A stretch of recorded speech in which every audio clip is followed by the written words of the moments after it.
isguursanay muddo yara isqabnay wiilka Canada u socday fiidiyaashan xasuus ahaan ugu reebtay naag walba ninkeeduna ay ka reebo lahayd ma garatay xasuus ku jeclaanaa okay ani hal mid ku ogolaan kara inaan naftada ku qamaaraysto oo ku qamaaraa hadda bal daawada sidaad muuqaalka hordhicisaba ka soo aragtay waa xayaat qurux oo ka sheekeynayso dhibaatada ay qabsatay baraha bulshada ee barta social media ee kala kulantay iyo dacaayadaha la wareejinayo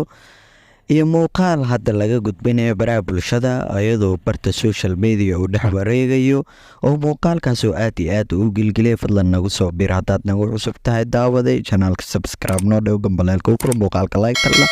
wixii fikiraad ka qabtidna qaybta commentiga noola wadaag commentiga maanta wuu furan yahay like-ta asxaabay like-tana noo badiya fadlan waxaan ila wadaagayaa xogahaas iyo xoga sir ah iyo xoga macquul ah ka hayo fadlan muuqaalo baraha bulshada la wareejinayaa jira asxaabay muuqaalka xayaat qurux ama xayaat baby qoftaad u taqaanin xayaat ayaa baraha bulshada saacadihii ugu dambeysay barta social media qabsatay maadaama xayaat ay gabar caan baraha bulshada ka ahayd ayaa nin hore u qabi jiray ay kala tageen muuqaalo sir ah ay ayada ka duubatay muuqaalo jabi ay ku qaadanayeen labadooda ileen lamaane isqaba ay ahay muuqaal ay moobeelkeeda ku duubatay oo xasuus u ah ayaa baraha bulshada barta social media la keenay muuqaalkaas iyo sida lagu keenay xayaat oo ka sheekeynayso ayaan kula wadaagayaa fadlan daawo saaxiib ayadoo ka sheekeynaysa oo live tiktok dhankaasi lasoo qabtay daahir caliso uu soo qabtay iyo baraha bulshada wixii ka jiro fadlan dhegeyso wax yar waana isku soo laabnagooda dhacdaha iska qoranay ahaayeen dhib ma lahan sheekada waxay ku dhacday wiilkan yani xoo muddo badan saaxiib ahayn ma garateen so waa isguursanay muddo yara isqabnay wiilka Canada u socday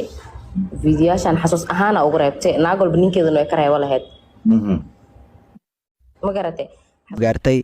iyo cod kaleeto oo laga haya ayaa ku dhageysiinaya fadlan dhageyso wax yar waa isku soo laabanayna qadar codkaasina dhageyso fadlan daawade si taxadar lehna u dhageyso okay ani hal mid ku ogolaan kara inaan naftada ku qamaaraysto oo ku qamaaraa noloshada dhan adaa ku iibay waa ogosha naftada inaa jaraayo ogosha waxa ay ogolaataa bis noloshada inaan soo shaqeeyo waxa aan noo keena bis wax kale inta ka cusna inta kale adaa ku dhiibaa qandaraas ma igu soo qaadatay si ku soo qaadanay qandaraas waxaan jecel oo dhig kare qandaraas igu soo qaadatay ma runtii muddo badan asu waa ma karaka fikri godaas kormeer ku dhisa doonta kormeer la hadli doonta hada jawaab kula qabsaday ka waran ana soo afar walihi markay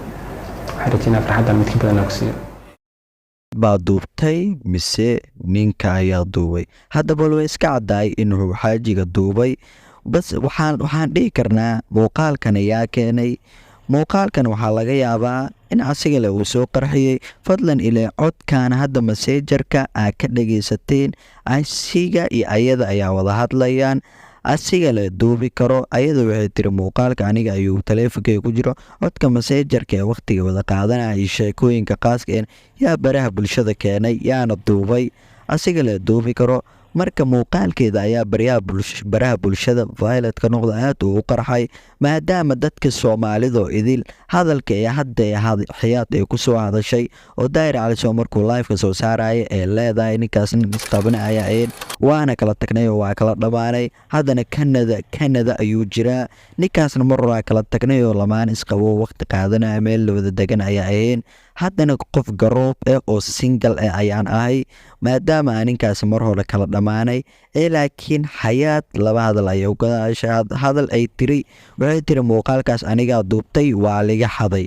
hay codka messengerka oo baraha bulshada wareegayana yaa duubay codka ay kasoo dhageysatay daawade waxaa laga yaabaa muuqaalka iyo codkaba inuu xaajigii hore iska soo qarxiyey ay carag ku kala tageen lamaanana waa iska ogtihiin xaaladooda baraha bulshadana dagaalkooda uu wareegayo maadaama lamaano oo mar hore ay kala dhamaadeen ee ahaa calafkan uu kala geeyey inkastoo calafkooda uu intaas ku ekaa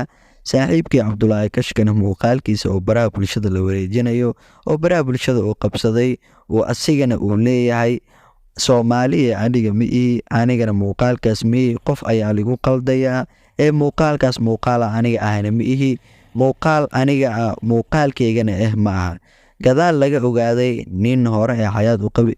isku qabi jireen oo lamaan ay ahaayeen baraha bulshadana uu qabsaday barta social mediana oo muuqaaladooda haastay muuqaaladooda oo baraha bulshada qabsaday oo zaaid uu gelgelay maadaama xayaad ay soo hadashay muuqaalkoodna ayadii lamaanihii hore isqabi jireen baraha bulshada qabsaday xayaadna ceebteeda baraha bulshada la wareejinayo soomaalidana waa waxyar waa dad adiga qalad yar hadaa gashad khaladkii kugu weyneynaya laakiin waa soomaalida dad iska qalbi fiican 100% qalbigoodana uu nadiif yahay dad lala barbar dhigi kara adduunka soomaalida ma jirto soomaalida waa dad isku hurmarayso aad u fiican asxaabay intaasna hadal waa iska kaftanaa ku darsaday maadaama soomaalida aad u fiican iyo fadlan waa niga codsi janaalka horumar noo gaarsiiya oo subscribe noo dhaca gambaleelkana u furta muuqaalkana like-ta la dhaca muuqaalada iyo muuqaalada xiisaha badan ayaa ku kulmi doonaa sidaas iyo macsalaam ayaan leeyahay asxaabay